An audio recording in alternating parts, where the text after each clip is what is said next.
Assalamu alaikum, everyone, and welcome to another exciting episode of Danish TV's English language TV channel, the global voice of the Center for Muslim World Studies.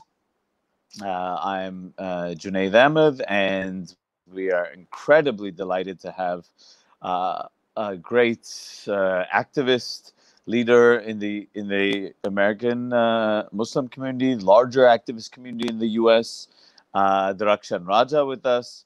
I really can't begin to even start to describe the incredible role and leadership she has played in forging basically an alternative, much needed discourse and narrative in terms of Muslim mobilization in the United States towards the many cruelties and injustices that much of the Muslim world and Muslims in America, oppressed peoples throughout the world know about. And so we can speak a little bit more about, and I think she will speak a little bit more about kind of the work that she does, but suffice it for now that Darakshan, why we really wanted to have her on this program is because she really epitomizes that a break, a rupture from, and I don't want to get ahead of myself, but a rupture from, what's a very mild euphemistic term? Morally bankrupt politics adopted by leaderships of all communities, but but especially even our own Muslim community, in a context where it was understandably there's a lot of fear, and we'll speak about the Islamophobia as well, but a lot of a lot of politics of either accommodating to that kind of the imperial war machine, and to often colluding with it by many, not all, many Muslim, sometimes self-proclaimed community leaders. So anyways, maybe I'm getting ahead of myself, because these are just topics that I think that interest me a lot and probably interest her a lot as well, and it's always fun to actually go after them. But anyways, put that aside, let's go through this methodically. So Darakshan, first of all, thank you so much for being on the show. Thank you, Junaid, for having me, and to you for organizing this amazing platform to share so much knowledge, and also to Shahid Bhai for giving me the opportunity to. So grateful. Thank you for having me here. You're most welcome, and we are the one that are incredibly privileged to have you. So let us start off before we run out of time in 2 minutes. But I mean, we do have time constraints, but we may. But for you, of course, we will relax them. So, but Darakshan, what I did want to ask just at the get-go, because many of our viewers in the States, of course, if they should know you. If they don't know them, shame on them, and they should be ostracized from the Muslim community.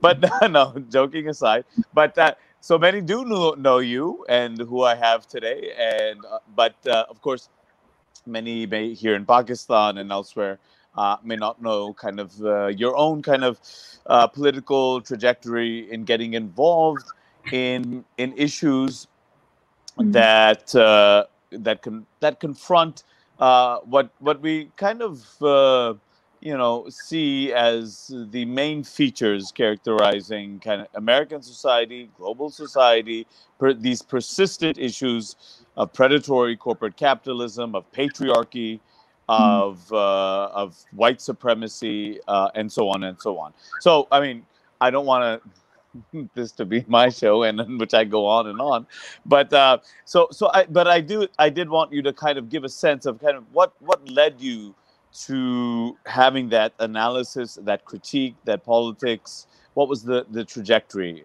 behind that? Yeah, no, definitely. And thank you for that super, super generous introduction. You're known to put masala and so forth in everybody you introduce. So, thank you for that. I'm totally. This time was the exception. No, there was no masala this time. All right. I mean, I will say that I'm incredibly, humbled to be in the lineage of many incredible organizers within this country, Muslim women organizers, but also a long legacy of Pakistani women who've been activists, have been organizers. My own personal politicization happens through really my mother. I was born in Lahore, grew up in Pindi, and really my mother's work in Pakistan, whether it was around the issue of raising, education for women and girls within the rural communities of Pakistan, all the way to really working with, the issue of the Kashmiri liberation struggle. I think that my mother is really the vehicle through which I saw her in practice, what does justice work look like? And, I think for Pakistani women, there's the external fights that you get involved in, but then there are also, unfortunately, the ways in which degradation and humiliation and the mistreatment of Pakistani women within the household occurs too. Mm-hmm. So I think for me, my mother didn't necessarily sit me down and teach me, but through her actions, through her ways,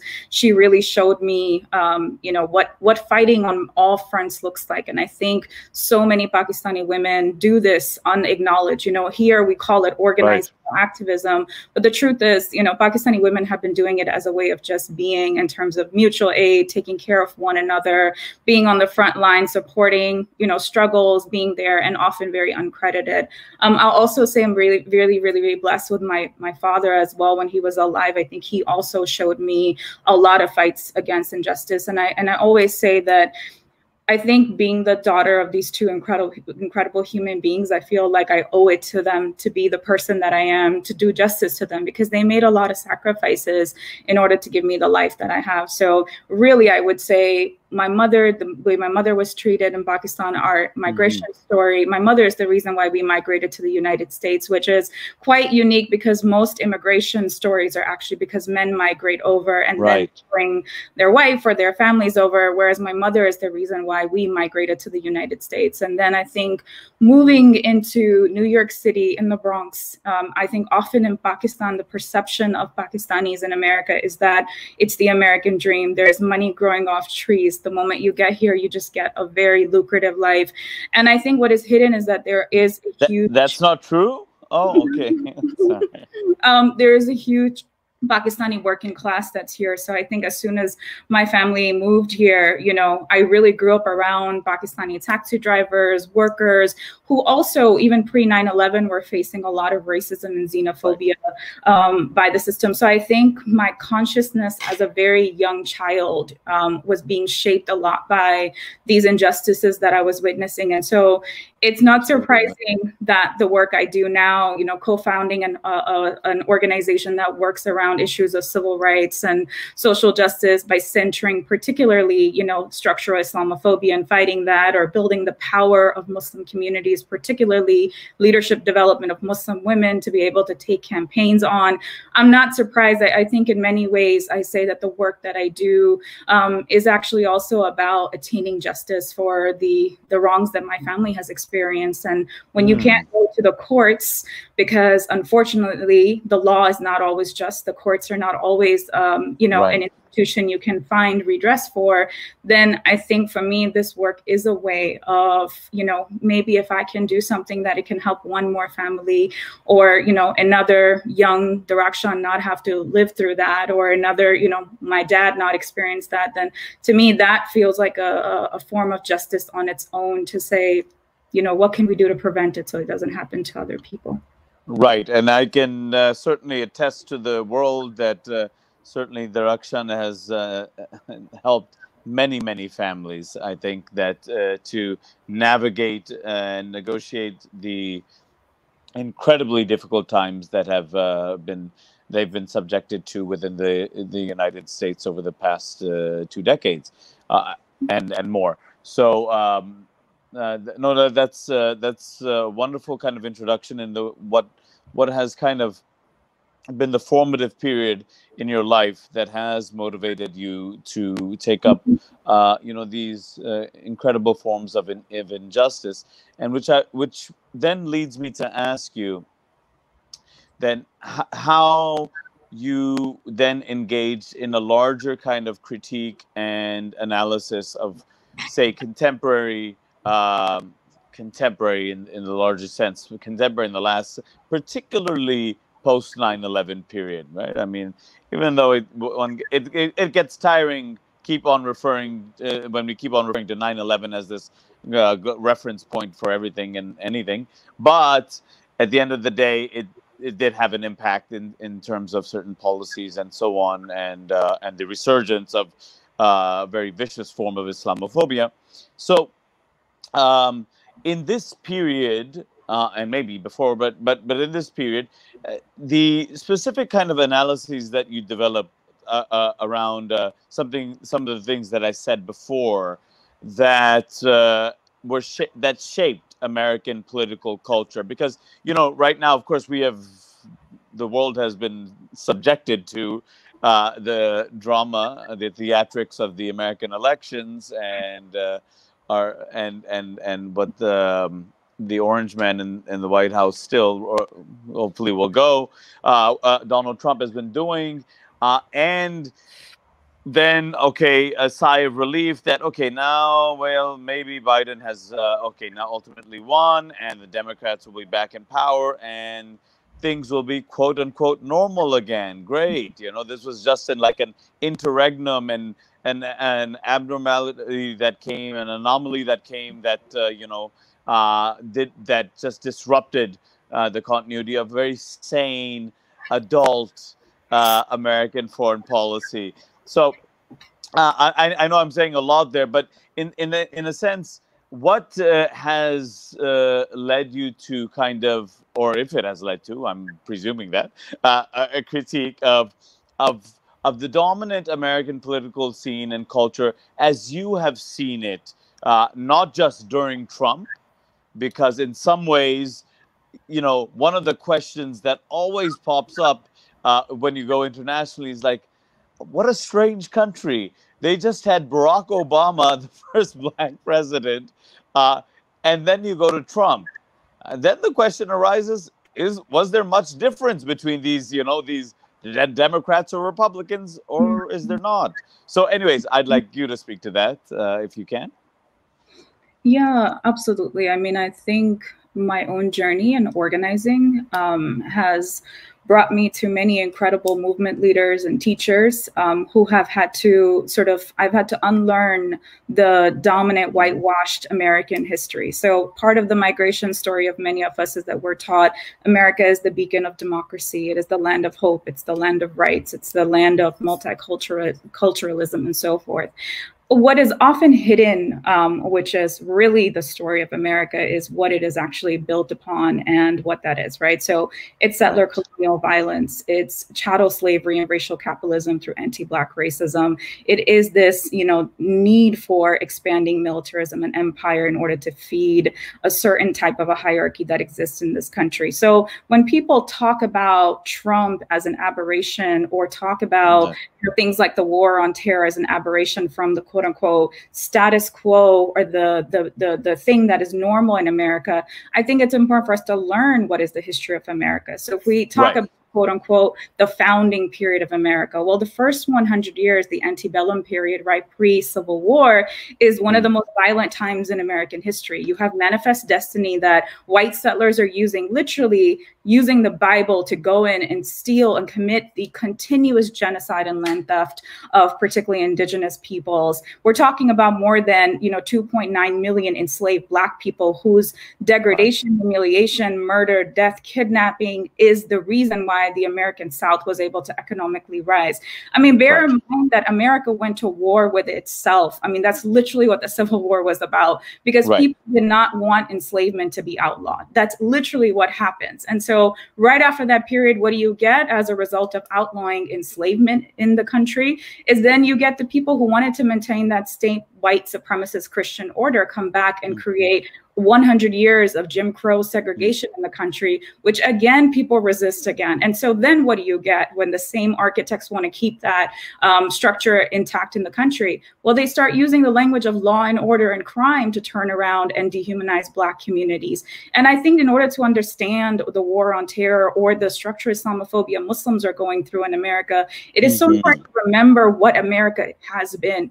The violence that America commits abroad, whether in Latin America, whether in the Middle East, whether in South Asia, North Africa, I mean, you talk about it, it's military violence. The blueprint started right here domestically. And so you could not have that foreign expansions. You could not have thousands of military bases if the United States did not begin right here by committing that violence. And I think that part of how empire is able to sustain itself is that it's created this dichotomy between quote unquote domestic issues and foreign issues without looking at the interconnectedness of the two and the necessity of us building across-border solidarity. So yes, Trump is different than Obama. He's not the same. I can say that as someone who literally spent 4 years fighting his policies. Yes, it was much worse than Obama. But really, from the vantage point of people who want to live in, systems of justice, equity, liberation, care, the Democrats and the Republicans often have been quite on the same side. And yet, I can say also, we've been facing the brunt hose of how the Trump administration and Trumpism has impacted all of us. So I don't want to minimize the differences, but I also think it's important to note that literally the structure of the governance in this nation is built upon violence, and it uses violence to sustain itself. Right. No, it's great points you make. And it seems like that, and you're absolutely right. I mean, we don't want to say that, Obama is exactly like Trump or whether these specific policies are the same. But it does clearly seem like that there is a national security state apparatus where you see a continuity, certainly for people living outside of the United States, in terms of foreign policy. It really has not made a difference whether it was been a Democrat or a Republican in power. In fact, often people make the argument that the Democrats have started more wars abroad. And the other point that you emphasize, that ultimately we've had this kind of analysis that, okay, well, internally, within the United States, it must be almost going to the extreme of what you said earlier, that internally within the United States, once you make it inside, once you make it there, then it's great. Then you can live the American dream, and regardless of where you come from, what race you are, so on and so forth. This is the mythology I'm speaking of what it seems like. But if you're abroad, you may face some of the brunt of American foreign policy, some of the bombs, cluster bombs, drone attacks, and so on.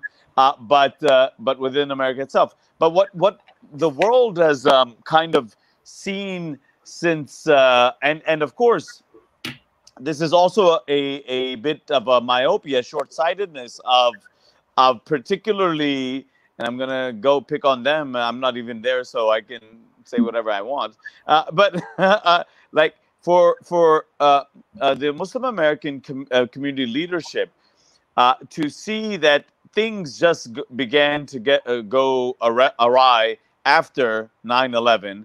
And that's when we have to kind of see, okay, well, now there's this Patriot Act, and now all this civil liberties and the rise of Islamophobia, which I want you to get into. But without seeing all of what you mentioned before, these what my friend Bob Jensen calls the three great holocausts upon which this great America has been built, right? The first Holocaust of the indigenous people, as you said, settler colonialism, wiping out the Native Americans, then the transatlantic slave trade, the kidnapping of Africans, and for much of the 20th and 21st century, the war against the global South. So this is what has allowed America to develop. And when we hear the rhetoric in the global South about we have to develop and so on, America is not precisely the greatest model to follow in that sense, or many of these Euro American countries, for that matter.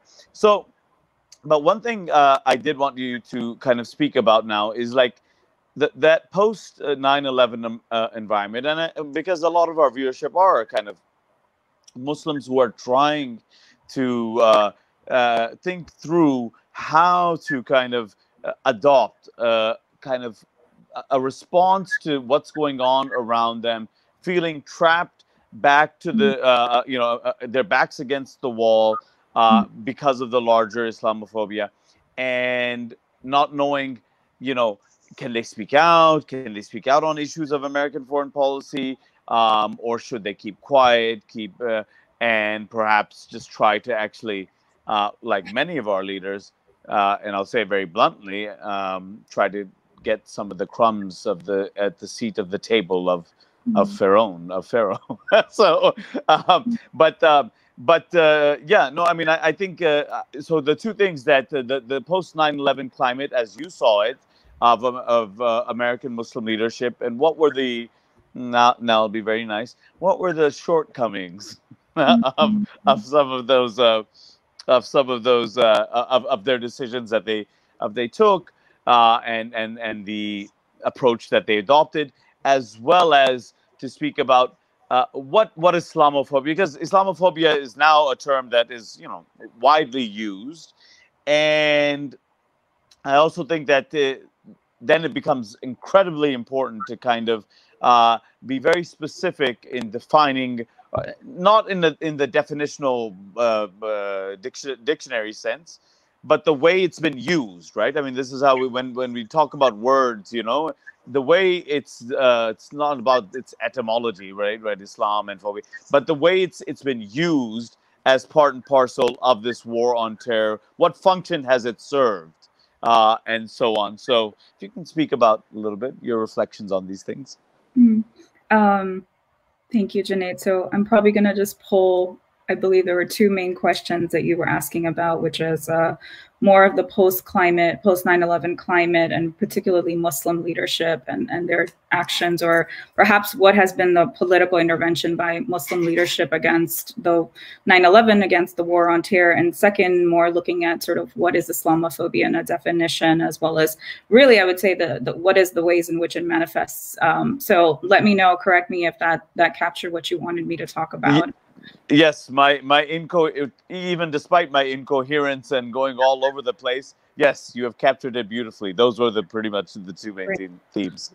Great. I'm going to try to take a stab at the post 9/11 climate and the leadership. And I think that you also can, contribute a lot on that, because you did write a great piece about particularly post 9/11 leadership in the Muslim community.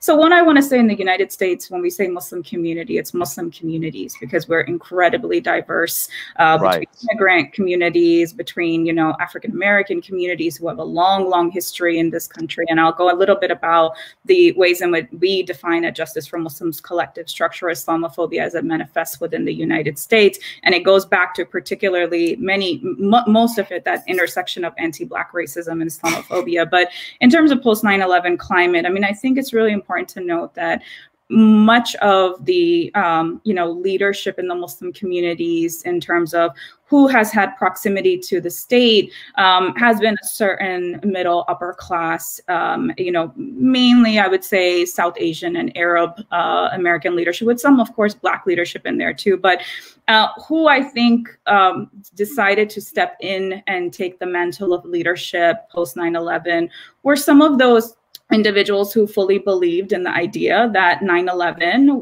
it's a blimp. This is not going to last for a long time. I don't think that they understood the structural nature of Islamophobia. I think it was very much post 9/11 about how do we hide, how do we keep ourselves, how do we create this distinction between those evil Muslims over there across the world who are the real barbarians, like us in this country, in Pakistan, right? Pakistanis, Afghans, right? Iranians, Iraqis. The idea of let's bifurcate ourselves. We are the Muslim, respectable Americans. We're actually very American. Here's my American flag pin. I'm going to go join the military. I eat apple pie. I am American just like the rest of all of you. I'm actually not really that Muslim. What's wrong with apple pie, by the way? I mean, look, I love apple pie too. But the point was that push to really prove our Americanness. And I think that that's where much of the post 9/11 political interventions from the leadership ended up being. It was, what can we do, right? People started even blaming Muslim Americans and saying, well, you all are not politically engaged. You are not politically involved. What did you expect them to not experience the violence? And you saw very, very much so, again, I would say the good Muslim, bad Muslim dichotomy being created. If you're a good Muslim, you support what the state says. You say, yeah, you're right. You know what? We do have a problem among Muslims. We need to get it together. We need to be more civilized. We are violent. Look at our theology. There is problems in our theology. There is problems with let's just get out those good verses from the Quran, and that Islam means peace. And we're peace loving. Hug a Muslim. Go bake a cupcake. You know, come to our masjids. Welcome, welcome. We're not violent. I think that that's where there were some mistakes that happened, because I believe that our community didn't take a pause, especially leadership. Certain leadership that was very much had a lot of proximity to the state did not take a pause and think to themselves about what is the root of this Islamophobia that we're experiencing. We bifurcated hate violence against Muslims from state policy. So the bulk of advocacy and work that has been created post 9/11 in the Muslim organization sphere has treated hate violence as separate and actually a hardline critique of the policies domestically and foreign policy wise. Many organizations did not want to take a position on the war on terror, but rather even supported it. Some people said there are certain organizations at that time that released statements saying, yes, Saddam Hussein needs to actually turn around and, you know, surrender. Otherwise, Iraq deserves an occupation. I mean, there were literally Muslim leaders that made those kind of comments. And many of them, Darakshan, I mean, would actually joined in the actual project of the occupation. I won't take names, but I mean, with this Paul Bremer character going there as kind of the viceroy of Iraq, and American Muslims gladly going in there. That's not only combining the incredibly imperialist mission of war making, combined with a neoliberal framework of, okay, how do we privatize everything, dismantle state structures, and so on and so forth. So you're absolutely right. Right. And you know, in the process, we sacrificed and threw under the bus Muslims who were criminalized. We threw under the bus working class Muslims. I mean, post 9/11, important to note that one of the first ways in which the war on terror really impacted communities was through immigration enforcement laws. So a lot of our undocumented community members, a lot of folks who had overstays and visas. I mean, that's how we lost most of our community that was absolutely deported. I mean, entire neighborhood blocks that were deported out. And our leadership did not want to take a stance around particularly, you know, the bad immigrants, the bad immigrant Muslims. And they really wanted to focus on the, I would say, very much the respectable professional elite class of Muslims, which are your doctors, lawyers, engineers, saying, you know what, we've been good Muslims. Why are you bothering us? Look, we are good. We'll actually participate and cooperate with you in your agenda as you carry out the war on terror. You know, I think in addition to that story, the other story that also happened is that there was deep surveillance and targeting of Muslim American leadership as well. You know, we know that, you know, the Holy Land case is all about a charity, a Muslim charity that was broken down, and that resulted in Muslim institutions being crippled. I would also say that resulted the massive surveillance of masjids and community centers. So I think that I want to also hold the nuance of where there's absolutely people who collaborated and definitely need to be held accountable. I also believe there's another wing of our leadership that very much was coerced and forced into a state compliance mechanism, or they would be next, or their congregations would be next. So we saw infiltration and mass surveillance. I mean, so many times when we have spoken to people, imams who are at masajids and so forth, one thing they'll say is, you know, I'd rather have the FBI come through the front door than through the back door. And so I think that it's important that there was also a certain condition that was created via the state in terms of surveillance, entrapment, infiltration, and monitoring, that some Muslims felt like Muslim leadership was like, you know what, we don't have quote unquote nothing to hide, so come in. Now, the problem with that, you know, sort of operation is that it overlooks that it's not really about what we're doing. I mean, this is literally about criminalizing and dehumanizing our community members, and you're literally giving an open access to the state to do what they want with you. And so I think that we've seen now that we're about to hit almost 20 years of the war on terror next year. you know, the war on terror has grown. It's now the normal backdrop of how we operate. It's the ways in, you know, Muslim identity has been construed as equaling criminal, as equaling terrorist. And they don't even have to say the term Muslim anymore. They can just say terrorist, and people automatically move to, because they've been primed.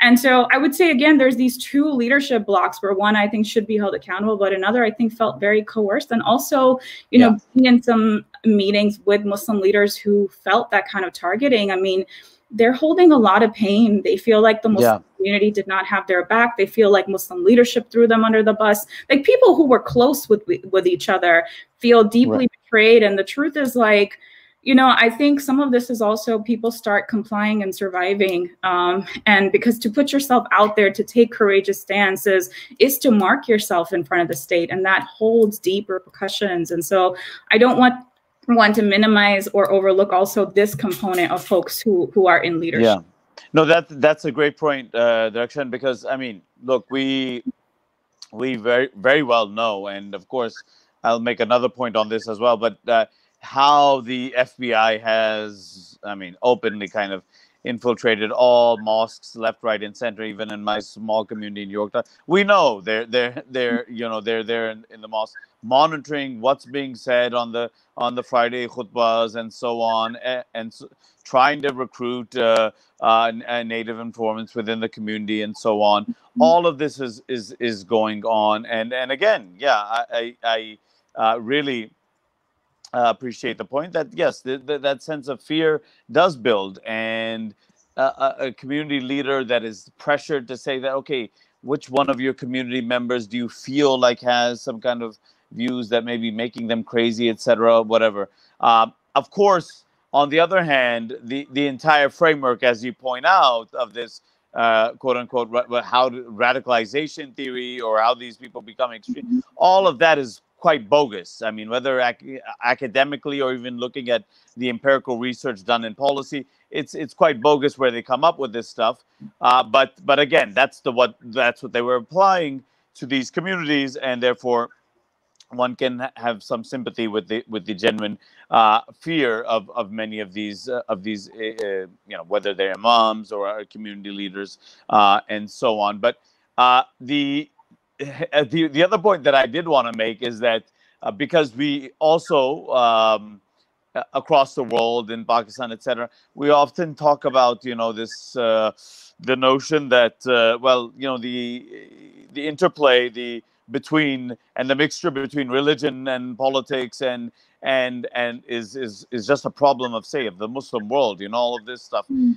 And of course, the United States has this great First Amendment, no establishment cause, no interference, etc. And then you have these first of all, within the U.S., you know, you have these agents making sure there's a certain type of Islam that's being created. Okay, we want this moderate form of Islam that's being created in that's acceptable in the United States. And beyond that, abroad, you're spending billions of dollars to create, through your various NGOs and so on. Early on, documented in the Rand report on civil democratic Islam, and what type of Muslims we need to support. So I just wanted to make that clear to the viewership, those people that believe in this kind of really the mythology of this sacrosanct notion of the separation of religion and state. I mean, this is what has been happening. It is basically to create, to reform, to do. I mean, the New York Times is fully, you know, will participate in it without, you know, realizing any of the kind of hypocrisy these kind of highly intelligent, you know, columnists and journalists and, you know, editors writing about, well, you know, we need a Muslim Martin Luther, we need this type of Islam here, etc. Not realizing, okay, this is where we're supposed to get a reformation from. Anyways, so but I take your point. I just wanted to add that in there for those people that believe in this mythology of kind of, okay, well, these are states that have nothing to do. They will just leave you alone and whatever, and let you practice freely and have your views and blah blah blah. So I just wanted to raise that point, and I think you did cover that period well, in kind of the dynamics running through much of Muslim community leadership, both the open kind of collaborators, as well as those that really did feel the pressure and kind of were deeply confused in how to respond to it. But now I did want you, because you've done incredible work in trying to expose the very the venal nature of Islamophobia, how it's functioned throughout the entire course of the war on terror until the present. Because for many of us, for many of us, we have been told that, like, okay, well, there was this moment of Islamophobia that came is an expected rational response by Americans, by Europeans, by everyone, okay, to the incident of 9/11, okay. Now, but it'll be there for a while. It'll go away, okay, because that's what happened. Some Muslims did this, and therefore it'll go away. Others will say that, well, it's a figment of our imagination. It doesn't really exist, etc. I think perhaps after the administration of Donald Trump, the one thing that we can perhaps thank Trump for, in his, if there was a book written on Trump, I think the one thing that we can write in there is that he has dispensed with this notion that there's no concept of Islamophobia. There is a concept of Islamophobia. There is a reality of Islamophobia.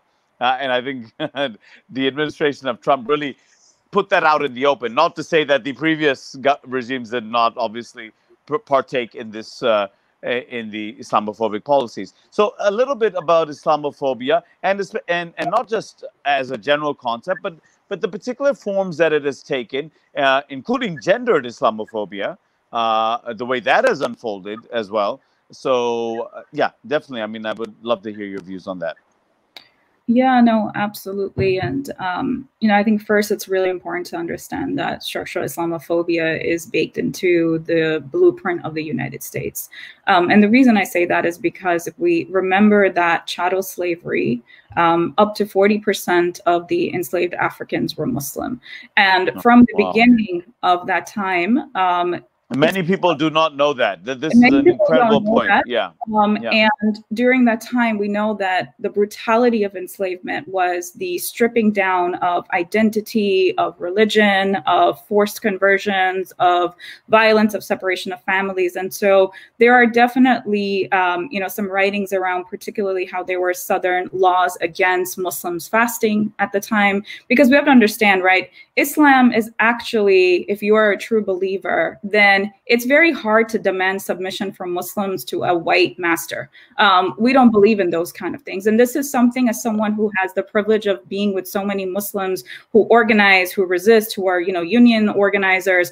One of these concepts of the Muslim that keeps on coming up is that, we only submit to God and God only. We don't submit to human beings. And so that already creates a dynamic where when you get an oppressor trying to build themselves in the form of a God, that kind of control, well, that's why Islam is actually not compatible with a white supremacist structure. And so from the onset, even outside of the United States, the broader Americas, you look at the history, there was a specific way that Black Muslims were being beat down, were being abused because of their Muslim identity. And there's a long legacy of how many rebellions that Black people led. Black Muslims had a huge role to play in that.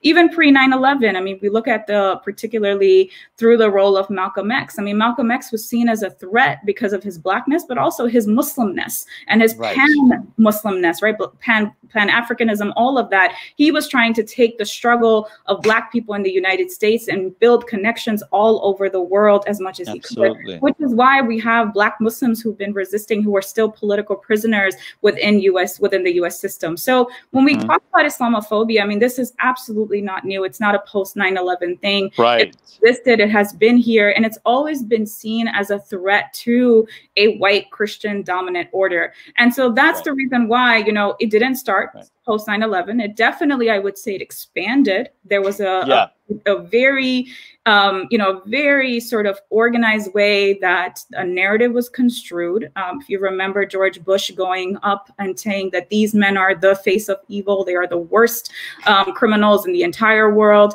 And we have to understand that that construction of criminality and being the worst type, the worst type of form of violence, well, that launched a whole regime of criminality and criminal institutions. So what do we get? We get the buildup of a prison like Guantanamo Bay, which formerly used to be a detention facility for Haitian refugee and asylum seekers. But why is this created? The idea is because these are the most violent people in the world, we need to create the most violent interventions possible, to the point that in the country, lawyers, smart lawyers, obviously we don't agree with them, but brilliant people sat down and redefined torture, which is where we got the torture memos, to create a policy that said death and extreme bodily harm is what constitutes torture. I mean, these are people who literally remade law in order to justify the war on terror. I mean, post 9/11, the AUMF that was passed is all about giving the United States justification to go into any part of the world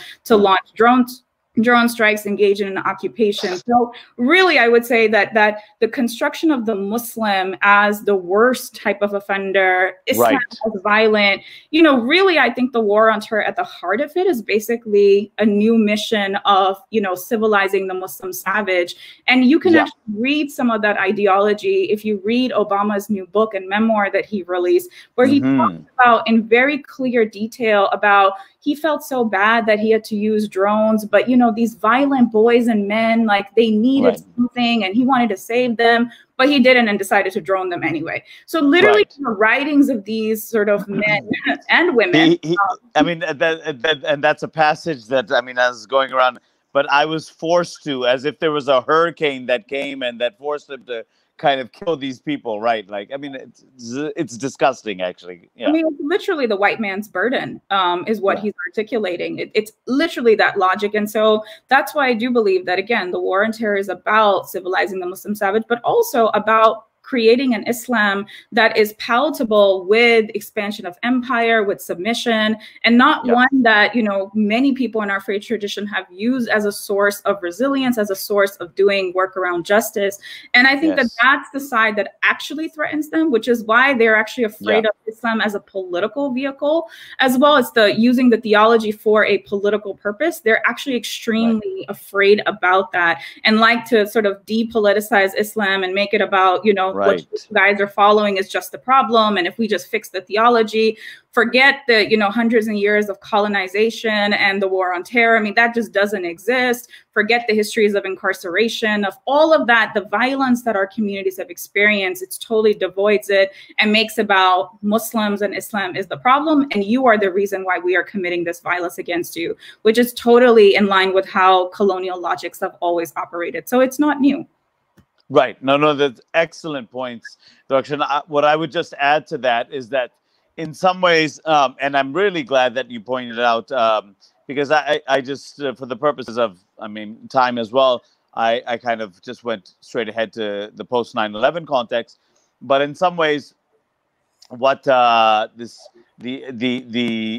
Muslim identity and Muslimness, and in some ways Islam in general, has been a scandal in the modern world, in the way that it has disrupted and unsettled a longer story that the West loves to tell about itself. What my great supervisor Salman Said calls the history from Plato to NATO, right? And nothing in between. There's no other civilizations, no other cultures, faith traditions, cultures, nothing in between. And so you have this kind of large Muslim presence in the world, and you have a situation in which Muslims are large enough there's a large enough Muslim community in the world that can't be ignored, but they're weak enough to not be accommodated. And so this is the situation in some ways that we're confronting, and this is why the recurring fear of kind of this Muslim political identity, Muslim autonomy. It's so often people, and of course that's part of it. The individual attitudes, whatever, the against halal food or whatever, doing this or throwing this pigs at mosques and all, that's all horrible.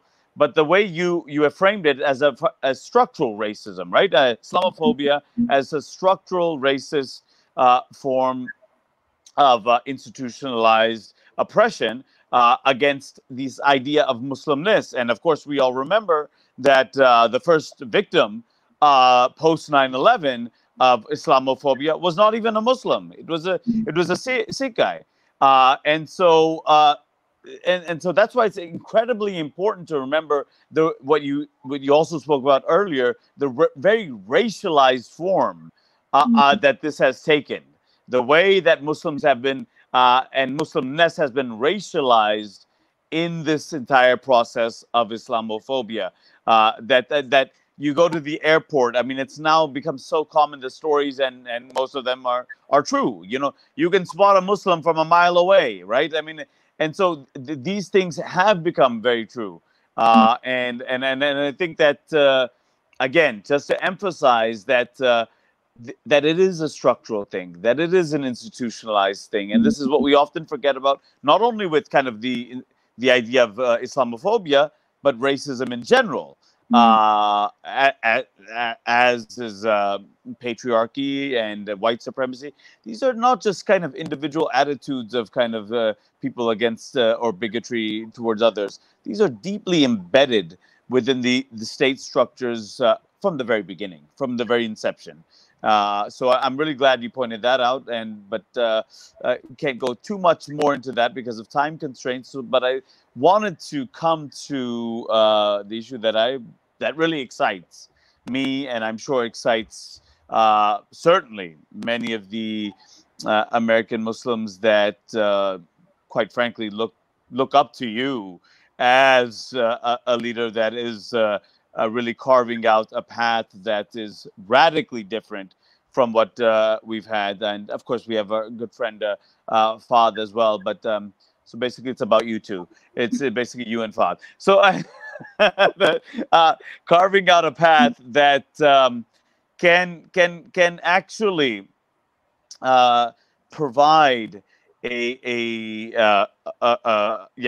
basically a path that is far more principled, far more in line with our prophetic tradition within Islam, within all the kind of great faith traditions, whatever traditions of resistance, traditions of struggle, traditions of seeking justice, which we have seen to be utterly absent in or close to it in much of the American Muslim political discourse.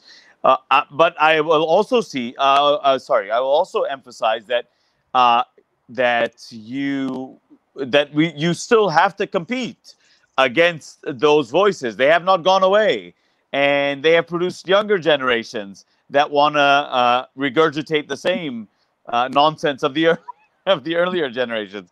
And so I don't want to say that, okay, now you command the field and it's all, now all of you have a billion followers. I wish you did, and maybe you do. But anyways, but the point is that, yeah, you have to, on the one hand, compete with these basically Muslim sellouts, Muslims that are once again trying to kind of integrate themselves, assimilate themselves into what is normal America, dominant white supremacist, sexist, racist America, all of these things, and say that, look, we're good Muslims, and our Islam is totally compatible with America, with the Constitution, with everything. Everything is totally cool, and we can be that. We can be that good Muslim.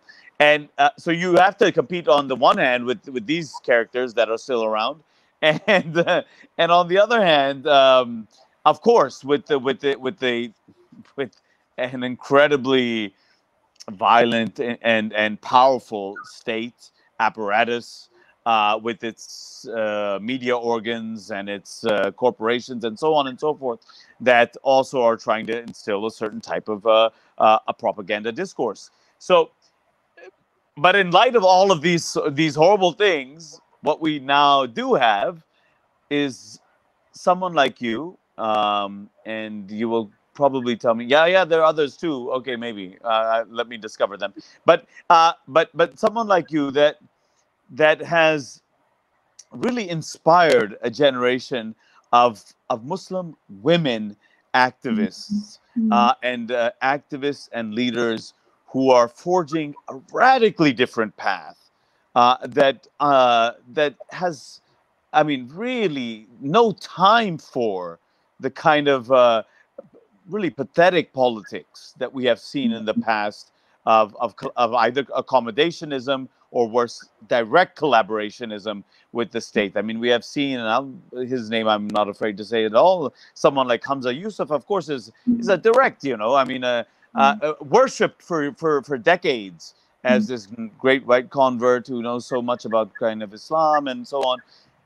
And, you know, instantly you see kind of the politics come out, and it's instantly exposed of what these people are about, you know, and the slavish attitudes, bowing down to these autocracies within the Middle East, within the US, I mean, itself, their positions on real movements like Black Lives Matter and so on, that are attempting to kind of resist an incredibly powerful state machinery. So, sorry, to come back full circle, the idea that sticks with me right now is that the hope for many of us, for many of us, both within Muslims in America, particularly young women, but young people in general, but I would also say throughout the world. And you may not know it, but I know it. Okay, that do look towards that type of new principled, and I would say even prophetic politics that particularly Muslim women are leading. And what I wanted to kind of, and I want to kind of end on this, but I wanted to kind of ask you, like, what is it about this new leadership led by you? No, this new leadership that has emerged, and activism by Muslim women that has been able to firmly distinguish itself from what I would call the fairly bankrupt morally and political the politics of the past. So how did this emerge? And why are you so inspiring?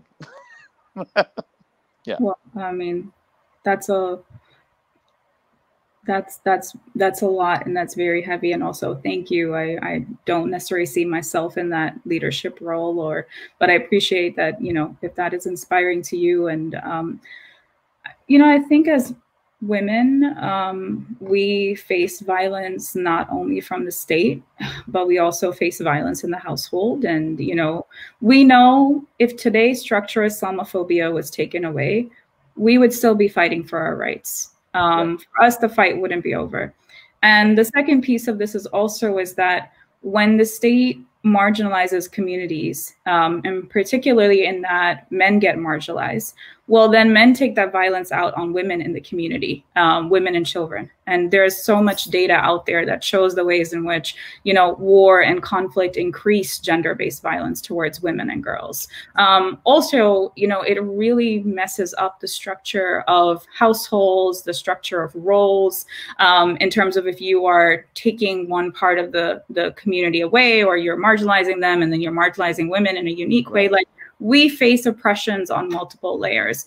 And I think the reason you have so many women, and of course, you know, women have always been organizing. It's not that we weren't there, you know, but history hasn't given us the credit that is owed to, I think, women. Absolutely. And also, women organize, meaning we believe in the power of community. We're not that attracted to the spokesperson model of leadership. So spokesperson being, we're not necessarily interested in going on top of the mics and taking all the media attention and saying, I am the one leader that represents the whole movement. Rather, this is such a key point. I love that point. This is such a key point. We get that in order for this to not only sustain as a movement, for not only taking down a system of violence, but also building the alternative care, it's actually a collective model. We need everybody. And so that's why you will see that women often are more naturally inclined to be better organized organizers than men are, because I think men are taught individualism in a way that women often aren't. So therefore, you know, we like the framing now of movement work, often people talk about in terms of like birthing a movement, nurturing a movement. I mean, the kind of things that you would use in child rearing, very much women have done within movements in terms of the care that is needed in order to, you know, move people, keep people going. And so I do think that a lot of this has to do with, we look at liberation differently than I think what maybe perhaps some men do. Whereas, you know, not all of us are really interested in also credit or being out there. We're just interested in get it done, right? Because we know that we still are going to have fights even after this system of Islamophobia or racism goes. I mean, it doesn't mean that gender and patriarchy have been addressed. Actually, that hasn't been. So I think a lot of this is we're just really frustrated. And we've been frustrated with also traditional male leadership. That also, you know, women are not given the same access to those institutions. So women are not given access to the masjid in the same way. Women aren't given access to those tables where a lot of times men are. And, you know, there's a whole set of things that as women we experience when we are sitting next to men in leadership, where we're not seen as natural leaders. You know, we're seen as the supporters. We're supposed to make the coffee. We're supposed to set the table. We're supposed to be the secretary, even though those roles are really foundational to getting all the rest of the work done. But it's often minimized because a woman is doing it. Whereas the guy, he comes in a suit, he says a couple of words, everybody's like, oh, mashallah, mashallah, there you go. And then that's it. And we think that the male leader is going to be the answer. And I really look to the leadership of particularly, you know, Black leadership like Ella Baker, who during the civil rights movement trained up hundreds of Black organizers. And she was very critical of the likes of Dr. Martin Luther King, where she said, you know what, he goes up in front of people, in front of millions, and then people think they need a messiah. Whereas in order for us to really liberate ourselves, we're going to have to make sure that we have multiple leadership, right? All of us are leaders, but our leadership looks different. Some people are naturally strong in front of a crowd, but often we attribute certain things to leadership, not necessarily the more, I would say, back end kind of softer forms of leadership that actually really needed to cultivate and nurture a space. So I think that's what's happening. I think there's a lot of folks who are just fed up of how things have been. Yes. And also, you know, the reality is when it comes to really doing the work, you know, women are the ones who always stand up and do the work, you know, it's all the time. If it's something like, hey, we need to provide support to X families because they're struggling, who's the one that's willing to get up and do the work? 99% of the time, it's women who are standing up and wanting to do the work. Where men tend to come in is when it's like the media is there. It's more of a scene, more of a, you know, you can get more credit that way. But I will say in all the organizing that we do, women are the ones who step up. Women are the ones who show up often, and they show up really consistently. So I'm grateful to all the Muslim women, Black and brown Muslim women across the country. But really, even if you look at movements right now, not just here, but I'd say even across the world, women have stepped into, you know, explicit leadership, are doing strategies, are leading that, are protecting our people, are coming through, are providing visions of what that alternative world can look like, not just dismantling it, and also are fighting against the mistreatment that we experience within our own community. So our fights are on multiple fronts, and you will see that, but that also puts us at more risk because then we are more easily ostracized by community support. We also are facing patriarchal violence from the state. And there's been a specific, unique way why when we talk about hate violence, the majority of victims are Muslim women and the majority of people who are committing hate violence are white men. I mean, there's something about not just the hatred for your Muslimness, but it's also about the fact that you're a woman, and women's bodies have often been the sites of control and domination for whoever wants that. So that's, I would say, the risks that we also experience are very unique, and we end up having less support from the very communities that we are trying to work with in order to protect and defend and build. And we're more disposable often. Just put a man and a woman next to each other and see how the community will dispose off the woman if she says something, and will protect him. So we've seen a lot of that too. Right. No, that's, I mean, you've captured it so well. I mean, the attempt to, I mean, it's just an incredible, heroic attempt to challenge the hegemony that these men basically have wielded for decades now on manufacturing the discourse, on being in the limelight, and being and offering themselves to the power structures that, we're the ones that to be talked to, negotiated with, and we can actually, we can have some common ground with all of these structures of white supremacy and patriarchy and predatory corporate capitalism and so on and so forth. And so I just want to highlight, and you've done an excellent job in kind of also underscoring how, of course, within this the new leadership of Muslim women that's arising, it's an incredible development. It's a much needed development, but how also the history of women's activism has also been kind of buried, and that needs to be kind of highlighted because historically it has been kind of downplayed and suppressed. But I did want to emphasize that I don't want to put a pessimistic kind of leave us with on a pessimistic note. That in fact it is very clear to people. I mean, nowadays you can follow this stuff on social media and so on. That individuals like you, and others that are obviously Muslim women that are working in this situation, that they have actually been able to crack into the hegemony of many of these leaders. At least for many of us that have been looking for a politics of social justice, of resistance to empire, and all of these things. We are looking towards you, basically. So there's no doubt in my mind that there are many people now that are far more attracted to the politics that they see that that people like you have forged to the traditional leadership. And when I say traditional, it doesn't just mean kind of an older generation or anything like that. It means that that traditional mode of politics, which is of the politics of status quoism and how to accommodate yourself to that status quo. So, I mean, I'll just leave on this note. I know we've gone way over time, double. So let me profusely first apologize for that. But I'll end on the note that, our guest today, Darakshan Raja, has really kind of, along with, she'll probably want me to say, along with many other Muslim women, has forged a path of a political response by Muslims and Muslim women that actually offers a way forward to be in coalition and solidarity with those movements that can actually civilize the United States, that country, to refrain it from its barbarism throughout the world and internally. So this is the leadership that, I mean, that yes, we have seen in the 60s, people like Malcolm X that Darakshan has mentioned. This is the leadership that we have been waiting for a long time. So I wanted to thank you, Darakshan, for being a part of this, if not leading it.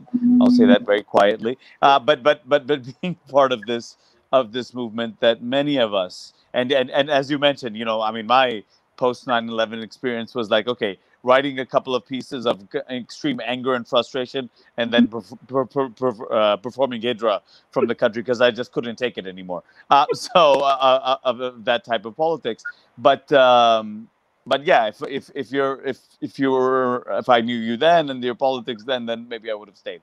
But anyways, that I really did want to, and I'm sure our viewership, I mean, learning about the things that you have mentioned, I think they have benefited immensely. I think they have probably are going to leave this program with an incredible amount of inspiration and hope that, even in this deeply troubled world, and with Islamophobia and all the other things that I've spoken about, that we've spoken about, that there are ways of engaging politically that can offer us the potential for a much more humane and caring society, which is very often led by Muslim Yeah. women. I mean, by women and Muslim women. Yeah. Yeah, Junaid, if I just may say one last thing, right? Yeah. Sure. One, Sure. of course, I make dua that we're able to live up to a fraction of what you're talking about in terms of providing that space and leadership and building it. But I think lastly, in terms of, the piece around why Muslim women are rising up, we have to remember that one of the arguments for Islamophobia is around saving Muslim women from Muslim men. And so what a powerful intervention to have Muslim women lead the resistance around fighting Islamophobia. It actually really challenges one of the biggest arguments of colonizers, which is that they are doing this in the name of freeing women's rights and women. Right. And so for then Muslim women to be like, no, actually, your system of violence harms me even more, and I don't need you. We don't need you. We can figure this out on our own. Like, that is also, I think, very important to name why it challenges a lot of Islamophobia by just Muslim women being present in that leadership in the community. So I'll end with that, but I appreciate you inviting me. And again, thank you for the huge praise. My dua is just that, we continue to support and nurture next generations of leadership. There are a lot of Muslim women who are rising up, and in particular, Pakistani Muslim women. The number of Pakistani Muslim women I'm seeing now who are showing up. And I think it's really important because in the United States, there isn't necessarily a documentation of Pakistani American women and what we have done. We have, Pakistani intellectuals, men who have a history of being in solidarity and movements, but we necessarily don't really have a history of Pakistani women and what we have done. So I think that is also something I really want to uplift. That is a lot. Sorry, did you say Pakistani men? A history of Pakistani men in solidarity with movements? Really? You please pass me that list. Right. A list of 2-3 names, right?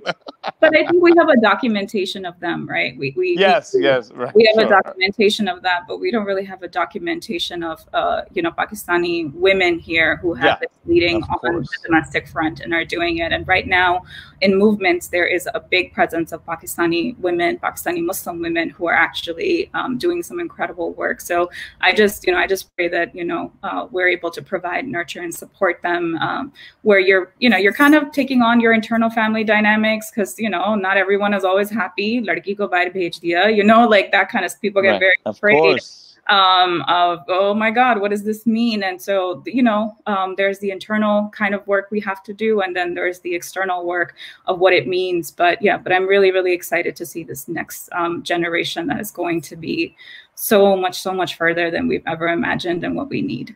And that is precisely what's so inspiring about this. I mean, the entire discussion that we've had, starting from what the analysis of what we're confronting, to the hope that we can see in the types of new movements being led, especially by Muslim women, that can really save our communities. I mean, I'll put it very bluntly: save our communities at this critical juncture in human history from all types of from all types of politically bankrupt positions that we take on a whole host of issues. This is for me for me. I mean, the prophetic tradition. I mean, how the idea that has been so prevalent before is okay, 9/11 happened, this thing happened. How do we kind of accommodate? How do we fit in? And I always ask the question: was that essentially the prophetic role? How to fit in systems of oppression and injustice, etc.? I mean, you have to be out of your mind. I mean, what is this? This is a heresy. I mean, I don't want to start getting into kind of denouncing people as non-Muslim, but this is a heresy. I mean, this is the prophetic tradition of how do we fit in with a status quo of injustice and oppression? No. So I think that indeed you and the new Muslim women leadership are playing that prophetic role. And Darakshan, I really wanted to thank you for coming on the show today. And it's just been brilliant, not just you've been brilliant, but it's been brilliant to have you, and it's been so deeply emotionally kind of also uplifting to actually hear what you've had to say, and I'm sure that sentiment is felt by all of our viewership. So thank you so much, Darakshan, for joining us today. Thank you, Junaid, for having me, and to you all, good luck with this amazing platform. Great. Thank you very much. Okay, take care. Khuda Hafiz.